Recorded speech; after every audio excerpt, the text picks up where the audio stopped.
السلام علیکم۔ آج کی اس ویڈیو میں آپ کو ایک ایسی لڑکی کی کہانی بتاؤں گی جس نے عشق مجازی سے دھوکہ کھانے کے بعد عشق حقیقی کی منزل تک کا سفر پایا، اور اس نے خود کو کیسے ایک لڑکے کے ہاتھوں بے بس ہونے کے بجائے اللہ کے عشق میں خود کو گم کر لیا کہ اب وہ صرف اللہ ہی کی ہو کر رہ گئی ہے۔ وہ لڑکی جو دل کی ٹوٹی، دنیا کی ٹھکرائی، اس شخص کی ستائی جس سے وہ بے حد محبت کیا کرتی تھی، جس پر کبھی وہ اپنے سے بھی زیادہ بھروسہ کیا کرتی تھی، جس پر اسے بہت مان تھا کہ وہ اسے کبھی چھوڑ کر نہیں جائے گا، جو اس کا ساتھ جنت تک نبھائے گا، مگر آج جب وہ تنہا ہوئی، جس کی خاطر اس نے اللہ کو چھوڑ دیا۔ شاید یہی بات ہے جو کہ اللہ کو نہیں بھائی، کیونکہ اللہ نے تو یہ دل ابد سے ہی اپنی محبت کے لیے بنایا ہے۔ اللہ تو چاہتا ہے کہ اس کا بندہ صرف اور صرف اس دل میں اسی کو رکھے۔ پھر جب انسان اس دل میں کسی نامحرم کو حکمران بنا لیتا ہے تو ظاہر ہے اللہ کو تو برا لگتا ہی ہے نا۔ اللہ کو تو شرک سے سخت ناپسندیدگی ہے۔ آج یہی بات اس نادان لڑکی کے ذہن میں، دل میں گونج رہی تھی۔ وہ بہت روئی، کبھی سسک کے خاموش ہو جاتی تو کبھی آواز سے روتی جاتی، کیونکہ وہ جس سے محبت کرتی تھی اس نے بھی آج اس کی محبت میں شرک کیا تھا۔ وہ کسی اور لڑکی کی خاطر اس کو چھوڑ گیا تھا، اسے دھوکہ دے گیا تھا۔ وہ بہت ہی تکلیف اور اذیت میں خود کو محسوس کر رہی تھی۔ وہ نمازوں سے بہت دور تھی، اللہ کی عبادت سے بہت دور تھی۔ کبھی کبھار نماز پڑھ لیتی تھی، پر آج جب تکلیف میں تھی تو اسے اچانک اللہ یاد آیا، مگر وہ بہت شرمندہ تھی۔ پھر اچانک اس کے ذہن میں قرآن کی ایک آیت آئی جو کہ اس نے کبھی فیس بک یا انسٹا پوسٹ کے ذریعے پڑھی ہوگی، اور وہ آیت تھی سورہ توبہ کی آیت نمبر 40، جس کا ترجمہ ہے کہ غم نہ کرو، اللہ ہمارے ساتھ ہے۔ جب اس کے ذہن میں یہ آیت آئی تو اسے اچانک احساس ہوا کہ میں اللہ سے مدد مانگتی ہوں کہ وہ میری اس اذیت کو راحت میں بدلے، میری اس تکلیف کا کوئی مرہم عطا کرے، میرے اس درد کا کوئی علاج کرے، مجھے اس کیفیت سے چھٹکارا دے۔ وہ فوراً اٹھی اور وضو کرنے چل دی۔ اس نے تازہ پانی سے وضو کیا اور نماز کے لیے جائے نماز پہ کھڑی ہو گئی۔ اس نے نماز حاجت ادا کی اور پھر جائے نماز پہ بیٹھی رہی اور ہاتھ اٹھاتی ہوئی نم بھری آنکھوں سے آسمان کی جانب دیکھنے لگی۔ اس کی آنکھوں سے آنسو زاروں قطار بہہ رہے تھے۔ دعا کے دوران اس کی زبان پہ کوئی لفظ نہ آیا، اسے سمجھ نہیں آیا کہ وہ کیا مانگے، کیا کہے اللہ سے۔ بس پھر وہ استغفر اللہ کہتے ہوئے سجدے میں جا گری۔ اس کی آنکھوں سے آنسو بہہ رہے تھے اور جائے نماز کو گیلا کر رہے تھے۔ وہ روئی اور روتی ہوئی اللہ سے کہنے لگی، اے اللہ میں بہت بے بس ہوں، میری مدد فرما، میری اس تکلیف سے تو ہی واقف ہے۔ اے اللہ میں بہت گنہگار ہوں، سیاہ کار ہوں اور بدکار ہوں۔ میرے پاس احساس ندامت کے سوا کوئی اچھا عمل نہیں ہے کہ جس کا واسطہ دے کر میں تجھ سے مدد طلب کروں۔ بے شک میرے اللہ، جہاں کوئی نہیں ہوتا وہاں تو ہوتا ہے۔ جب سب چھوڑ دیتے ہیں تو تھام لیتا ہے، جب ساری امیدیں، سارے سہارے ختم ہو جاتے ہیں وہاں تو روشنی دیتا ہے میرے رب، گرنے سے بچا لیتا ہے۔ بے شک تو ہی ہمارا محافظ ہے، تیرے ساتھ سے بڑھ کر کسی کا بھی ساتھ نہیں ہے، تو ہی ہمارے لیے کارساز ہے، تو ہی ہمارے لیے کافی ہے، بہترین کارساز، بہترین مدد کرنے والا۔ اے رب میری مدد فرمانا ہمیشہ، میرا ساتھ کبھی نہ چھوڑنا۔ میرے رب میں تیری عبادت کرتی ہوں اور تجھے سے مدد مانگتی ہوں۔ ایاک نعبد و ایاک نستعین۔ یا اللہ اپنی رحمت اپنے حبیب صلی اللہ علیہ وسلم کے صدقے مجھے اس مصیبت سے نجات دے، میرے مالک مجھے اس آزمائش سے نکال دے۔ میرے رب تو جانتا ہے میں بہت کمزور ہوں، اے اللہ میں بہت گنہگار ہوں۔ اے اللہ مجھ پر وہ بوجھ نہ ڈال جو مجھ سے پہلے لوگوں پہ ڈالا تھا، مجھ پر اپنا رحم فرما دے، مجھے معاف کر دے۔ مجھے اپنے حبیب پاک محمد صلی اللہ علیہ وسلم کے صدقے، ان کی پیاری آل کے صدقے، اپنے نیک بندوں کے صدقے میری مدد فرما۔ مجھے اس رسوائی سے بچا لے میرے پروردگار، میری مدد فرما، میری مدد فرما، مجھے بچا لے میرے اللہ۔ اے میرے اللہ اگر میں گنہگار ہوں تو تو بھی غفور و رحیم ہے، تو مجھ سے درگزر فرما، مجھے بخش دے۔ میں نے تیری سوا اس دل میں کسی اور کو جگہ دی، اور اتنی جگہ دی کہ اسے مانا کہ پوجنے لگی۔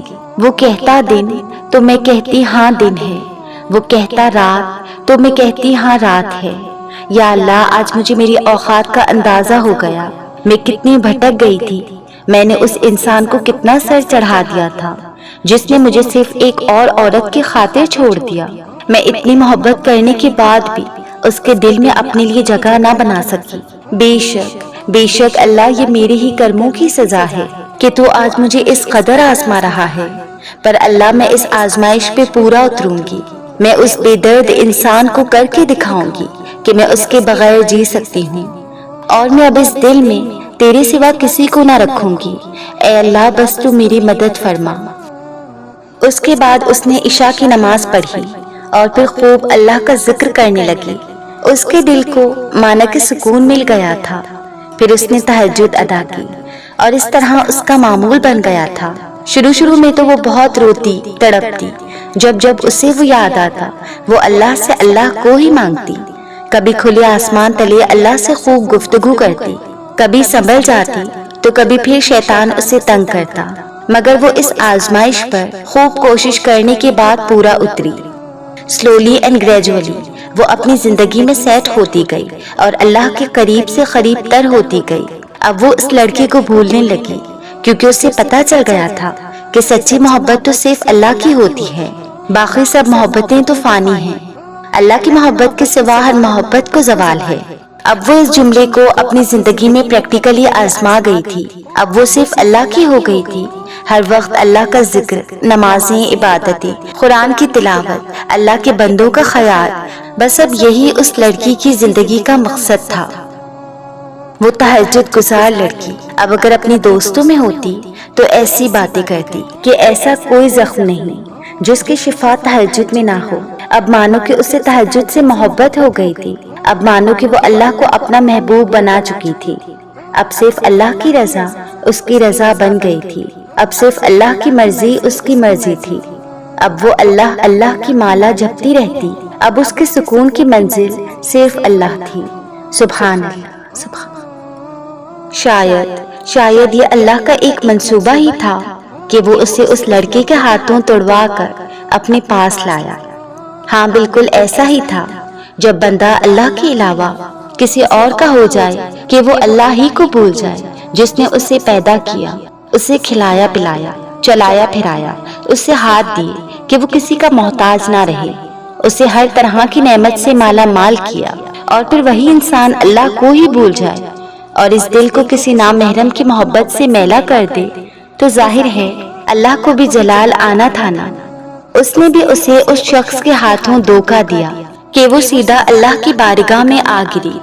مگر جب اس نے اللہ کو پا لیا تو اسے ایک چیز آبزرو ہوئی کہ اگر ہم کسی انسان سے محبت کرتے ہیں تو ہمیں ڈر ہوتا ہے کہ وہ کہیں کسی اور کے پاس نہ چلا جائے، کہیں وہ روٹھ نہ جائے، کہیں وہ دور نہ چلا جائے، کہیں وہ بے وفائی نہ کر لے، اور سچ مچ ایسا ہی ہوا۔ اور اللہ کی محبت میں ہمیں ایسا کوئی ڈر نہیں ہوتا، کوئی ایسا درد نہیں ملتا۔ اگر اسے زیادہ چاہا جائے تو وہ اس سے 10 گنا زیادہ چاہتا ہے، اگر اس کی جانب ایک قدم بڑھایا جائے تو وہ 10 قدم آگے آ کر ہمیں اپنی آغوش میں لے لیتا ہے، اور اس کی آغوش محبت سے بڑھ کر راحت دنیا کی کس محبت میں ملے گی؟ سچ ہے، اللہ کی محبت میں سکون ہے، اطمینان ہے، راحت ہے، دل کا چین ہے، اور اس محبت سے بڑھ کر تو کوئی نعمت ہو ہی نہیں سکتی۔ درخت سے گرنے والا کوئی پتا ایسا نہیں جس کا علم اسے نہ ہو، تو پھر جو آنسو تیری آنکھوں سے ٹپکا، وہ درد جس نے تیرے دل کو بے کل کیا، کیا اس 70 ماؤں سے زیادہ پیار کرنے والے کو اس کی خبر نہیں؟ اور ایک بات یاد رکھو، دنیا کی محبت سے اللہ نہیں ملتا، لیکن اللہ کی محبت سے دنیا اور جنت دونوں مل جاتی ہے۔ اللہ کی محبت وہ سمندر ہے جس کی کوئی حد نہیں، تیرنا چھوڑ دے، بس ڈوب جا۔ اللہ کہتا ہے، دنیا گھوم، سب کو آزما، چوٹیں کھا، دھوکا کھا، پھر مجھے پکار، میرے بندے میں حاضر۔ اور وہ رب ہی ہے جو صرف ایک سجدے میں اپنا بنا لیتا ہے۔ بعض دفعہ اللہ ہماری پسندیدہ چیزیں یا شخصیات اس لیے دور کر دیتا ہے تاکہ صرف آپ اور اللہ رہ جائیں۔ محبت اپنے بندوں سے کمال رکھتا ہے، وہ صرف ایک اللہ ہے جو سب کا خیال رکھتا ہے۔ اللہ جب کسی کو اپنی طرف لانا چاہتا ہے تو اسے اسی کے ہاتھوں ضرور توڑتا ہے، تاکہ اسے احساس ہو جائے کہ اللہ کی محبت کے علاوہ سب محبتیں فنا ہیں۔ اور اللہ تو ایسی محبت کرتا ہے کہ اللہ کی محبت کا انداز بھی کمال ہے، سب کچھ دے کر کہتا ہے اور ہے کوئی مانگنے والا؟ اور سنو سجدے میں نہیں جاؤ گے تو پھر ظاہر ہے ڈپریشن میں ہی جاؤ گے۔ اس رنگ برنگی دنیا میں خود کو اللہ پاک کے رنگ میں ڈال لینا ہی اصل کامیابی ہے۔ اس کی محبت میں ایسا سکون ہے کہ پھر دل کبھی بے قرار نہیں ہوتا۔